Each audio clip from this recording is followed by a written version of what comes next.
You think a shove is just a shove? He pushed her once, and it cost him everything.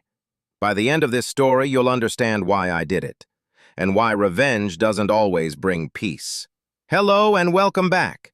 If you're new here, I share true stories about betrayal, justice, and revenge. Today's story is about a university student who thought he could treat a girl badly, and how one small act of retaliation turned his world upside down. It was the early days of the internet. I was working part-time at my college in the administration office. My girlfriend, let's call her Lucy, and I had just moved in together. Things were simple. Cheap dinners, game nights, friends over. One of Lucy's classmates, Sarah, joined us often. She was friendly, easy to get along with, but her boyfriend, Jay, was different. Quiet, distant, never really part of the group. You know the type, sitting in the corner, making the room feel colder. Then one evening, Sarah rang Lucy, in tears.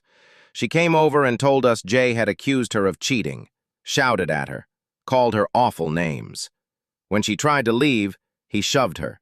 She tripped over a table and badly bruised her back. Sarah insisted he'd never hit her before. She said it was probably an accident.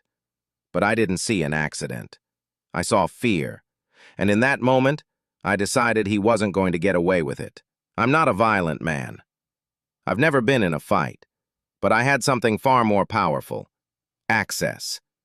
Working in admin meant I could see every student's records, class schedules, fees, ID numbers. And the last day to change classes was coming up. So, I looked him up. On that final day, I canceled every single one of his classes.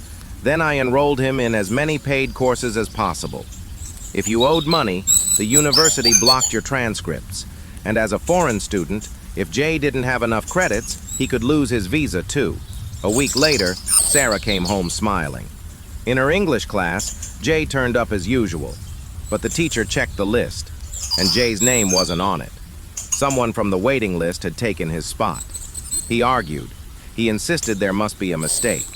But the official roster didn't lie. And just like that, he was out.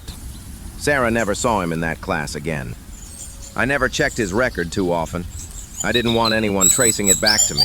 But when I finally did, all his classes were gone. No credits. No enrollment. I don't know if he was expelled or if he was forced to leave the country. But I do know this. Sarah never had to face him again. Part of me felt proud. He hurt someone I cared about and I made him pay. But another part of me wondered if I'd gone too far.